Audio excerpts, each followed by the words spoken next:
नमस्कार। शेयर की बात अपनों के साथ के एपिसोड नंबर 9 में आप सभी का स्वागत है। और जिस तरीके से ये एपिसोड आप लोग सक्सेस बनाते जा रहे हैं, तो सबसे पहले मैं आप लोगों का धन्यवाद कर दूं। और ख़ास तौर से धन्यवाद उन भाई बहनों का जिन लोगों ने इस प्रोग्राम को इतना जो है वो इस तरीके से आप लोगों ने इसको लाइक किया है, इतने कमेंट्स भेजे हैं। वो प्यार मिलता है तो बड़ी खुशी मिलती है, और उस प्यार के लिए आपका बहुत बहुत धन्यवाद। और साथ ही मैं ये भी कहूँगा कि जो हमारे अंतर्राष्ट्रीय आ, इस समय लोग जो इसको देखते हैं, चाहे वो कनाडा से देख रहे हो, यूएस, यूके, जापान, और मुझे पता है कि ये सारे भारतीय भाई बहन ही हैं जो वहाँ पर रह रहे हैं और अपने पोर्टफोलियो के लिए परेशान हैं। और वो ही यहाँ पर देख रहे हैं। और भी कई कंट्री हैं जिनके मैं अगर नाम मिस कर रहा हूँ तो प्लीज़ मुझे क्षमा करिएगा। सऊदी और साथ ही दुबई, ये भी हैं। तो कुछ के नाम मैं मिस कर रहा हूँ, लेकिन कोई बात नहीं, आप लोग प्लीज़ अंडरस्टैंड करिएगा। अपने प्रोग्राम को स्टार्ट करें उससे पहले थोड़ा सा मार्केट का व्यू ले लेते हैं, फिर आपके वही कमेंट्स पे चलेंगे। और जो कमेंट्स आपने भेजे हैं उन्हीं क्वेश्चंस को यहाँ पर हम सॉल्व करने की कोशिश करेंगे। मार्केट में अभी देखिए इस समय चल क्या रहा है। निफ्टी चल रही है 23,850 के पास। 500 का लेवल एक बार टेस्ट कर लिया। मैंने आपको पहले भी बताया था कि मार्केट में कोई भी तेजी यहाँ पर मंदी की तरफ बढ़ती हुई नजर आएगी, ज़्यादा सस्टेन नहीं करेगा। और इस समय मार्केट में आपने ये भी देखा होगा, अब चूंकि ईयर एंड चल रहा है तो ज़्यादातर TV house channels, media houses, print media, digital media, इन पे क्या आएगा? जो आएगा वो आपके काम का नहीं है। क्यों मैं कह रहा हूँ आपके काम का नहीं है? इसलिए कि कौन से शेयर ने कितने रिटर्न दिए, कौन से सेक्टर कितना चला, उससे क्या लेना देना। अगर वो सेक्टर आपके पास है नहीं, वो स्टॉक आपके पास है नहीं, और है भी तो उसके बारे में आप जान के मुझे नहीं लगता कि कोई खास उसका फायदा होता है। क्योंकि आजकल मेरे पास यही स्टोरीज आ रही हैं कि इस सेक्टर ने 30% का रिटर्न दिया, इसने 40% का निगेटिव रिटर्न दिया। इसका मतलब क्या है, मैं आपको बताने की कोशिश कर रहा हूँ कि ये जो एक्सक्लूसिव स्टोरी है, या ऐसी कोई स्टोरी लिखी जाए जिसको लोग पढ़ें। अरे पढ़ लेंगे तो उससे क्या सोचना यहाँ पर ये पड़ेगा कि आप लोगों को फायदा किससे मिल सकता है। उस टाइप की स्टोरीज करने में फायदा है। कौन सा स्टॉक पे क्या आगे चल रहा है, उसका भविष्य कैसा है, उसके फंडामेंटल में क्या चेंजेस आए, स्टॉक ने क्या परफॉर्म किया, वो जान के हम क्या कर लेंगे। अगर मैं किसी स्टॉक को बोलूँ 30% गिरा हुआ है, ये टॉप के 3 स्टॉक हैं, तो क्या आप को उससे कोई फायदा है? नहीं है।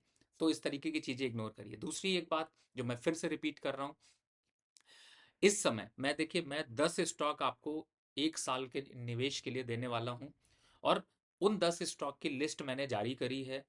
आप लोग उस लिस्ट को फॉलो कर सकते हैं। लेकिन बहुत बड़ा इन्वेस्टमेंट करें उसकी स्ट्रैटेजी मैंने नहीं दी है। जो 10 स्टॉक है उसमें कितना निवेश करना है, सिर्फ और सिर्फ 25%। यानी कि अगर मेरे पास 1 लाख रुपए था और मैंने 10 स्टॉक दिया, तो 10,000 रुपए पर स्टॉक लगाना चाहिए था। भैया नहीं लगाना, नहीं लगाना। कितना लगाना है? सिर्फ 3,000 रुपए।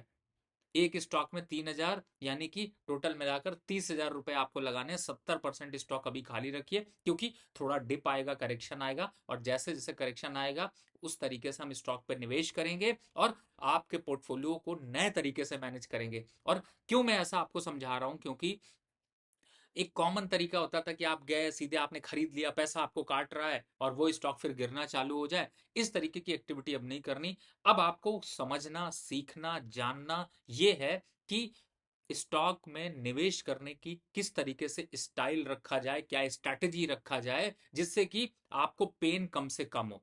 अब मार्केट जब डाउन है तो कोई बात नहीं है, डाउन है, डाउन है। नुकसान अभी आ रहा है स्टॉक में, उनको हम बचेंगे, उनसे लड़ेंगे, उनको उन लॉस को रिकवर करेंगे। चाहे इस चाल से जाना चले, चाहे दूसरी चाल से जाना पड़े, वो स्ट्रैटेजी यहाँ पर अप्लाई करेंगे। तो इसका हमें यहाँ पर ध्यान रखना है। दूसरी जो मैं बात आपको बार बार समझाने की कोशिश कर रहा हूँ कि पोर्टफोलियो बनाइए, लेकिन चालाक तरीके से पोर्टफोलियो बनाइए। पोर्टफोलियो बनाने के लिए जो स्टॉक रिकमेंड कर रहा है उसकी खुद की हिम्मत है कि 100% मार्केट में डाल सके? नहीं है। लेकिन आपको टॉप 10 पिक्स दी जा रही है, ईयर एंड पिक्स दी जा रही है, न्यू ईयर पिक दी जा रही है। करिए, निवेश करिए, मैं मना नहीं कर रहा हूं। लेकिन कितना करना है उस पोर्टफोलियो पे ध्यान रखिए। देखिए मेरी सिंपल स्ट्रैटेजी है, मैं आपको बताता हूँ। 30% में अगर आज के निवेश की रणनीति, चूंकि आप लोग ईयर एंड पे सोचते हैं, तो बिल्कुल बनाइए। 30% आज निवेश कर दीजिए। बजट के पहले हफ्ते में या सेकेंड वीक में वो 20-30% का निवेश और बढ़ाएंगे। उसके बाद बजट आ जाने के बाद जो डिप आएगा, करेक्शन आएगा, उसमें 20% और बढ़ाएंगे, तो 30, 20, 50 और 20, 70 हो गए।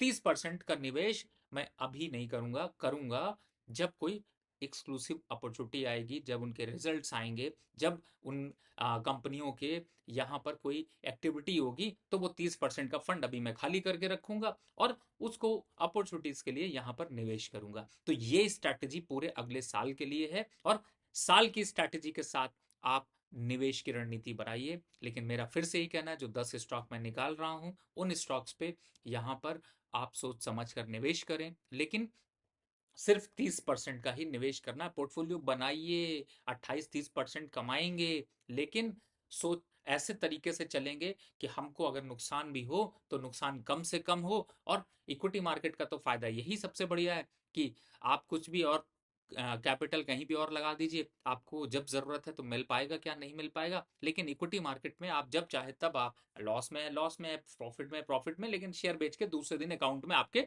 पैसे आ जाते हैं। तो इसलिए सोच समझ कर निवेश करिए। मार्केट में अभी अपॉर्चुनिटीज कम है। स्टॉक के सब देखिए, न्यूज देखिए, बिल्कुल देखिए कि कोई 10% बढ़ा, 40% बढ़ा, 70% बढ़ा, उससे फ्रस्ट्रेट मत होइए। उनको अपनी स्टोरी चलानी है, वो चला रहे हैं, आपको अपना पोर्टफोलियो बनाना है, चुपचाप पोर्टफोलियो बना रहे हैं। तो फिलहाल स्टार्ट करते हैं क्वेश्चन आंसर सेशन को।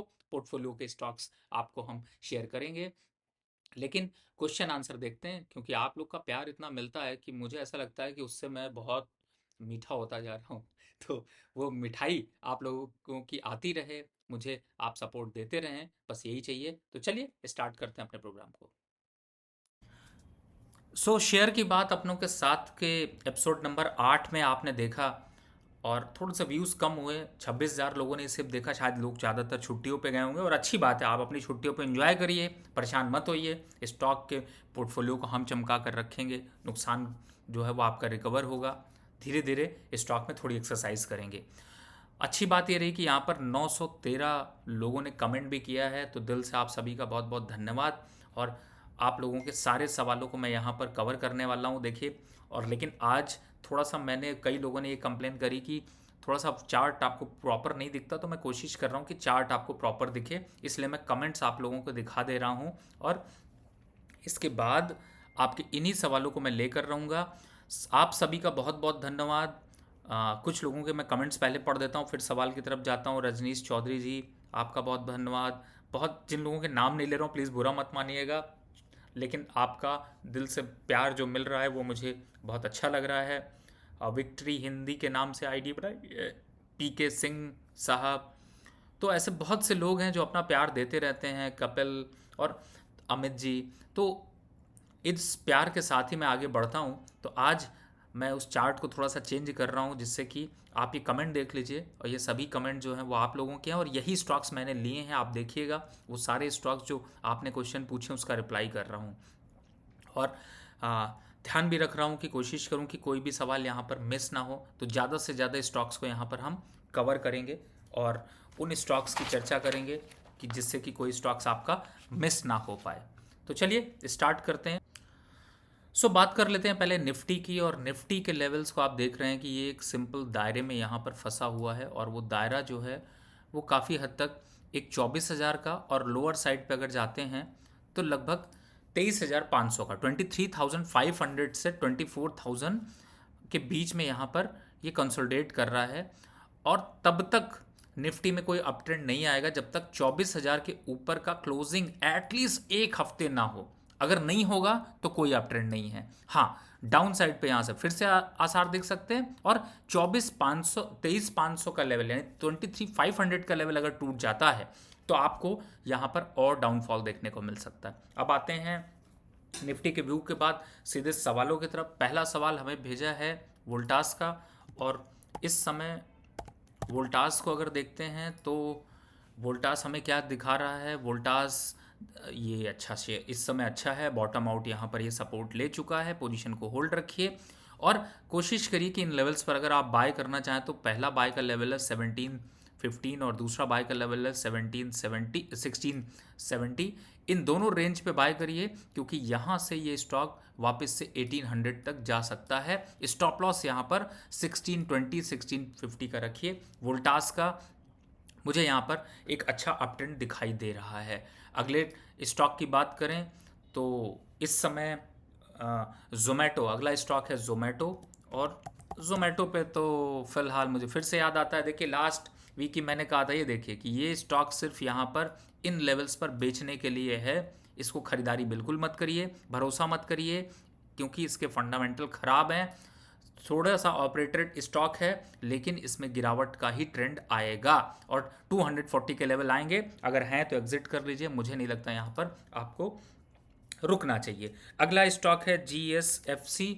और जीएसएफसी को यहाँ पर देखें तो फर्टिलाइजर स्टॉक है, 201 रुपये चल रहा है, बिल्कुल अपनी रेंज पे है। दोबारा एंट्री करनी है 210 के ऊपर, यहाँ पर एंट्री कर लीजिएगा 230 का। और ये एक रेजिस्टेंस लेवल है और सपोर्ट लेवल यहीं पर है। तो फिलहाल आप इसको अभी होल्ड करके रखिए, एवरेज करना है एवरेज कर लीजिए लेकिन एग्जिट बिल्कुल मत करिएगा।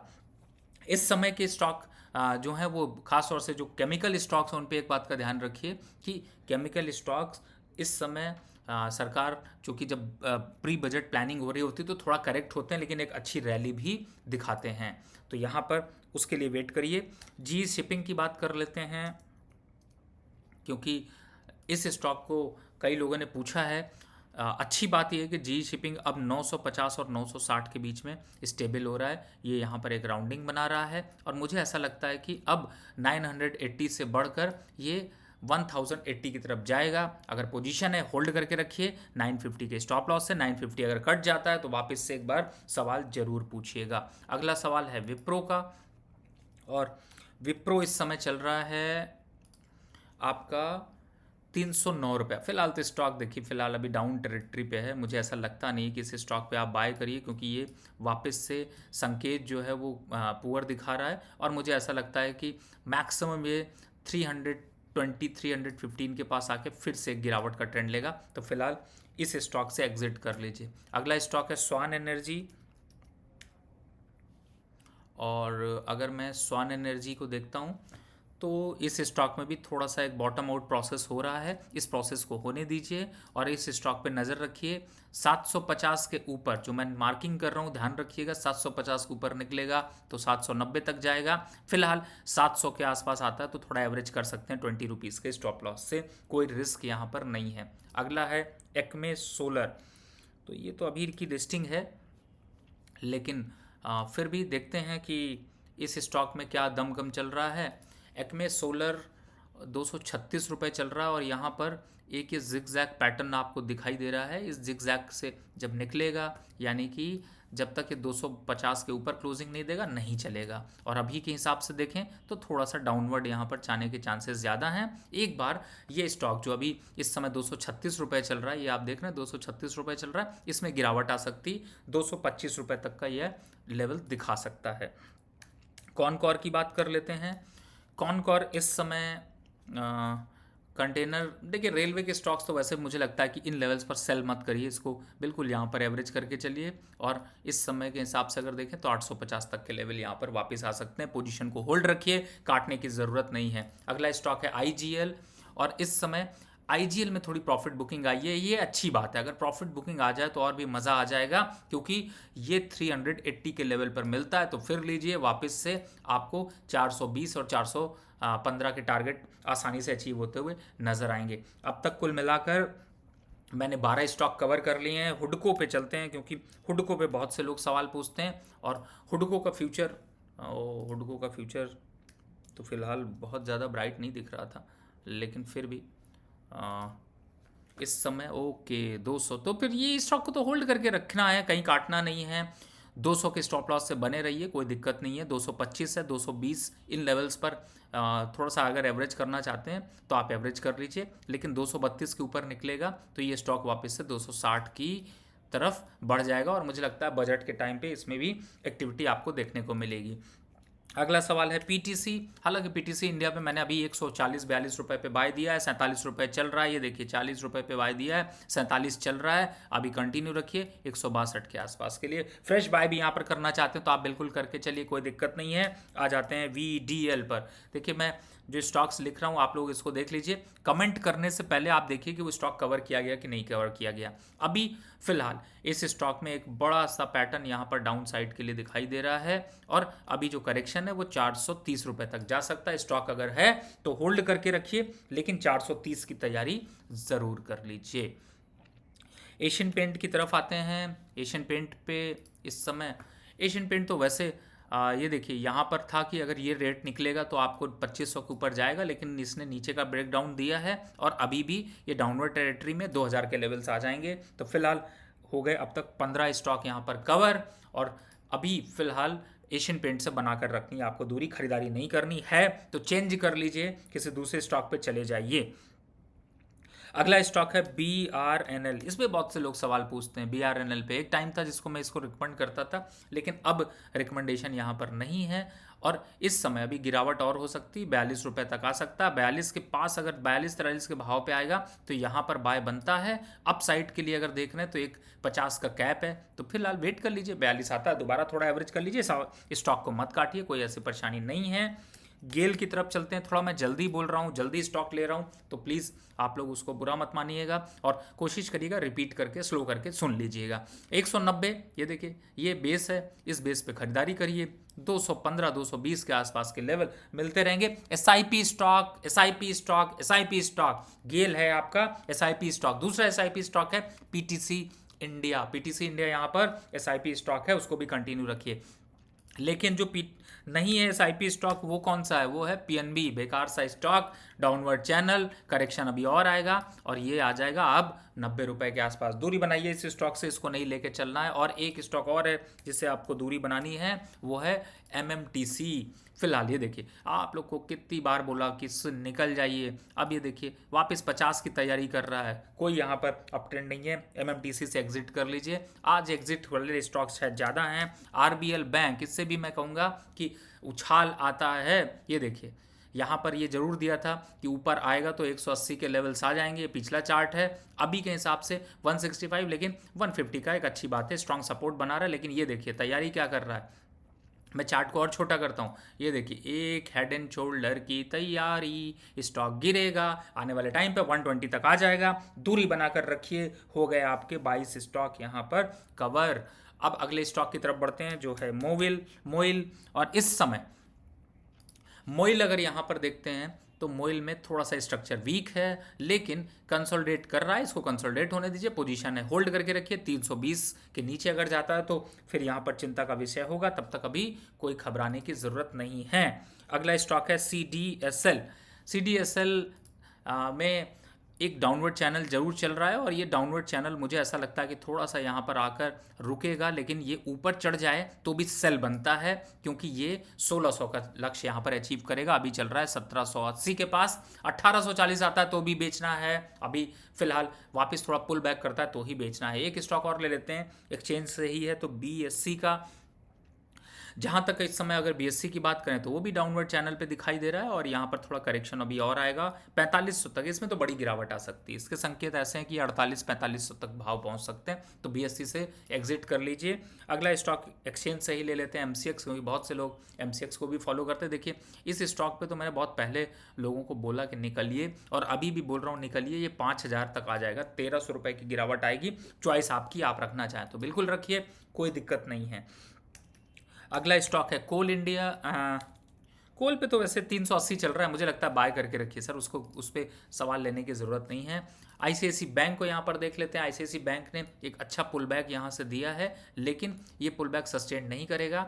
1350 के आसपास के लक्ष्य आते हैं, तो यहाँ पर कर लीजिएगा एग्जिट। 1350 पे एग्जिट, चाहे लॉन्ग टर्म हो शॉर्ट टर्म हो, गिरने के बाद फिर से दोबारा खरीदारी करेंगे। अगला स्टॉक है मदरसन सुमी। इस समय चल रहा है ये एक 160 रुपीज़ का, और इसको थोड़ा सा पुल बैक आता है, इस पे भी एग्जिट करिए, ये स्टॉक भी एग्जिट है, इसको नहीं लेना है, ये एग्जैक्ट स्टॉक एकदम बकवास है। इस समय मुझे ऐसा कोई यहाँ पर अपवर्ड ट्रेंड दिखाई नहीं देता, थोड़ा सा पुल बैक आता है तो एग्जिट करने की राय है। हाँ, लॉन्ग टर्म के हिसाब से जो स्टॉक अच्छा लग रहा है 218 222 के बीच में चल रहा है, ये एक डाउन चैनल में ज़रूर है, लेकिन यहाँ पर 30% का फंड जो एलोकेट करने की बात हो रही थी, इसका अशोक लेलैंड पहला स्टॉक है जिसे 30% फंड यहाँ पर लगाया जा सकता है। मुझे उम्मीद है कि वापस से 280 की सीरीज के लिए जाएगा, तो यहाँ पर इस स्टॉक को हम लोग कंटिन्यू कर सकते हैं। अगला स्टॉक है लुपिन। आजकल अच्छा खासा फार्मा सेक्टर पे देखिए, एक जैसे इस टाइप का पैटर्न बनता है ये अप ट्रेंड में चला जाता है। फिलहाल अभी के हिसाब से फार्मा सेक्टर से अब लुपिन को यहाँ पर थोड़ा प्रॉफिट बुक कर लीजिए। मैं एग्जिट होने की राय नहीं दे रहा, प्रॉफिट बुक करने की राय दे रहा हूँ, तो लुपिन यहाँ पर प्रॉफिट बुक कर लीजिए। लुपिन की बात कर रहा हूँ। अगला स्टॉक है LIC हाउसिंग फाइनेंस, और इस स्टॉक को अगर आपने लिया है तो अभी थोड़ा सा यहाँ पर ये रिवर्सल बना है। अगर ये 590 का लेवल तोड़ देता है तो इससे एग्जिट हो जाइएगा, क्योंकि ये फिर आ जाएगा 550 की सीरीज में, और नहीं तो पुल बैक आने दीजिए 640 के आसपास, वहां से भी इसमें गिरावट आएगी। एक स्टॉक जो अच्छा लग रहा है वो है पीरामल इंटरप्राइजेस। वो स्टॉक 1120 के पास चल रहा है, यहाँ पर थोड़ा सा कंसोलिडेट करेगा, तो कोई फ्रेश कॉल तो नहीं, लेकिन हाँ बाय का छोटा मोटा ले सकते हैं, लेकिन टारगेट बहुत बड़ा नहीं रखिए। 180 के आसपास, 1180 के आसपास आता है तो प्रॉफिट बुक कर लीजिए। छोटा सा एंटर करना है 30% के फंड के लिए। दो स्टॉक मैंने बता दिए हैं, एक है अशोक लेलैंड जिससे कि आपको 30% फंड लगाना है, दूसरा है PEL जिसमें कि 30% का फंड यहाँ पर लगा सकते हैं। तो दो स्टॉक मैंने यहाँ पर बता दिए हैं। अगला स्टॉक ले लेते हैं टाटा मोटर। टाटा मोटर में पुल बैक जरूर आया, लेकिन ये कॉन्फिडेंट नहीं है। यहाँ पर इसको अगर आप देखें तो ये उल्टा फ्लैग बना रहा है, जो कि गिरावट के संकेत दिखा रहा है। फिलहाल ये स्टॉक नहीं चलेगा, यहाँ पर इससे आपसे बनानी है दूरी। एक और स्टॉक ले लेते हैं BCG। बहुत से लोग इसको छोटा समझ के निवेश करने की राय लेते हैं। ये देखिए बकवास सा स्टॉक, लो लिक्विडिटी, बाइंग फ्रीज फिर सेलिंग फ्रीज, पूरा ऑपरेटेड स्टॉक है। बिल्कुल दूर रहिए इस स्टॉक पे। अगर आप हैं तो ऊपर निकलने पर एग्जिट होने की राय होगी। इस स्टॉक को बहुत लंबा कंटिन्यू नहीं करना है। एक स्टॉक लेते हैं इंडसन बैंक, जिसमें पुल बैक देखने को मिल रहा है, लेकिन इस पुल बैक पे आपको करना है एग्जिट। कितने पे? 990 के आसपास, 980 के आसपास आ जाता है तो एग्जिट कर लीजिए। गिरावट आएगी, 930 रुपए का भाव वापस आ जाएगा। इन स्टॉक्स में बड़ी गिरावट के संकेत जो बन रहे हैं उन पे आ जाते हैं, तो यहाँ पर अभी मनापुरम को ले लेते हैं, क्योंकि मनापुरम काफ़ी दिनों से कंसोलिडेशन पे कर रहा है। देखिए जितना कंसोलिडेट करेगा उतना यहाँ पर रुकेगा, और इसके संकेत अभी गिरने के हैं। गिरकर 172 के लेवल यहाँ पर आएंगे, तो मनापुरम अगर आपके पास है तो इससे भी कर लीजिए एग्जिट। तो अब तक करीब 40 स्टॉक मैं कवर कर चुका हूं। अगला स्टॉक है डिक्सन। देखिए मैं ये स्टॉक इसलिए ले रहा हूं क्योंकि इन सब पे आपको करना है प्रॉफिट बुक।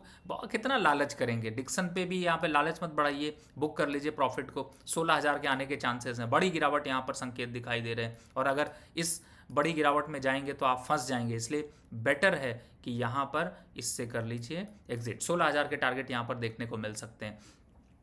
अगले स्टॉक की तरफ अगर चर्चा करते हैं, देखिए काफ़ी स्टॉक्स मैंने वैसे कवर कर लिए, लेकिन फिर भी आप लोग कहते हैं ज़्यादा से ज़्यादा स्टॉक को कवर करें। सीएट को ले लेता हूं, क्योंकि टायर इंडस्ट्री से एक दमदार स्टॉक है, अच्छे पुल बैक के साथ चल रहा है, और ये पुल बैक थोड़ा सा और बढ़ेगा, वापस 3500 के लेवल आएंगे, तो थोड़ा थोड़ा करके इस पर भी यहाँ पर निवेश कर सकते हैं। जेंसरटेक को देख लेते हैं। फिलहाल अभी के हिसाब से थोड़ी सी गिरावट पे है, और ये गिरावट और बढ़ेगी। 700 के आसपास आएगा तो वापस अट्रैक्शन बनेगा, तब तक अभी अट्रैक्शन के संकेत नहीं हैं।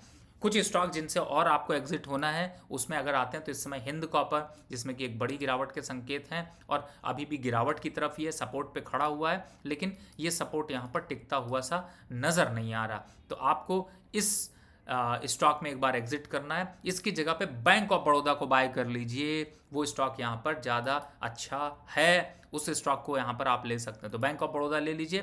तो आज के लिए फिलहाल इतना ही, क्योंकि काफ़ी स्टॉक्स मैंने कवर कर लिया, और आप सवाल भेजते रहिए जिससे कि मैं आपको कमेंट में वो सवालों के जवाब देता रहूँ। तो आपने देखा, मैंने आज काफ़ी स्टॉक्स आपके कवर करने की कोशिश करी, और आपको ये बताने की कोशिश करी कि आपको कहाँ पर आपको एवरेज करना है, क्या टारगेट हो सकते हैं।